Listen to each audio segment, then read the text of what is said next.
अस्सलाम वालेकुम दोस्तों, कैसे हैं आप सब। मैं हूं हसनैन ख़ान और आप देख रहे हैं हसनैन ख़ान फूड सीक्रेट। तो आज हम बनाएंगे पेशावर की मशहूर किस्सा ख्वानी बाज़ार की खीर, बहुत ही आसान तरीके से, बिल्कुल खोए वाले टेस्ट के साथ, बिल्कुल अलग और नए अंदाज में बनने वाली खीर है। बिस्मिल्लाहिर्रहमानिर्रहीम। सबसे पहले चावल बॉईल कर लेंगे, जिसके लिए मैंने 200 ग्राम चावल लिए हैं और इन्हें धोकर 1 घंटे के लिए भिगो कर रख दिए थे।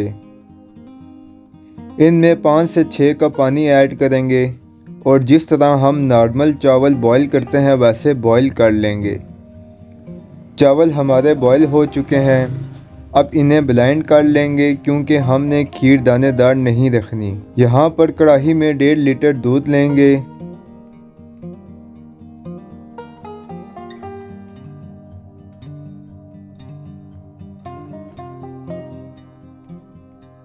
दूध को बॉईल आने देंगे।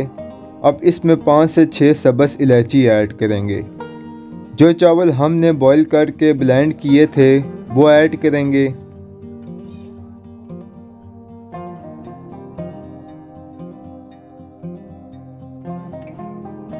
इसे बॉईल आने देंगे।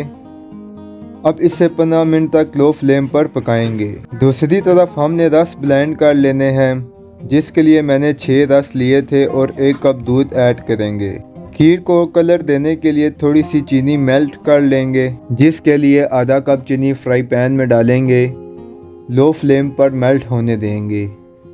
चीनी को कलर आने देंगे। थोड़ा सा पानी डालेंगे ताकि खीर में डालते वक्त चीनी के क्रिस्टल ना बने। खीर हमारी 15 मिनट तक पक चुकी है।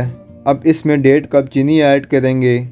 आप मीठा कम या ज़्यादा भी कर सकते हैं अपने टेस्ट के हिसाब से। मिक्स कर लेंगे। अब जो चीनी हमने मेल्ट की थी वो ऐड करेंगे।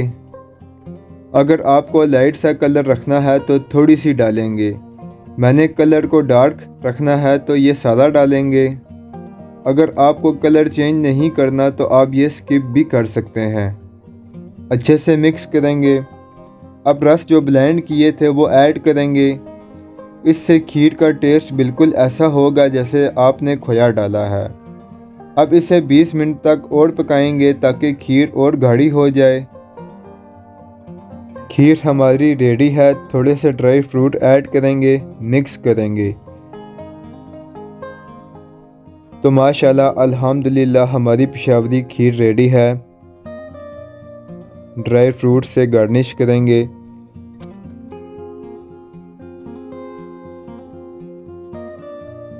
अगर आपको हमारी रेसिपी पसंद आती है तो एक बार घर पर ज़रूर बनाकर ट्राई करें। उम्मीद है कि आपको बहुत पसंद आएगी। अगर आपको हमारी वीडियोस पसंद आती हैं तो लाइक, शेयर और कमेंट करें। दुआओं में याद रखें। मेरे चैनल को सब्सक्राइब करें। हसनैन ख़ान को इजाज़त दें। अगली वीडियो तक अल्लाह हाफिज़।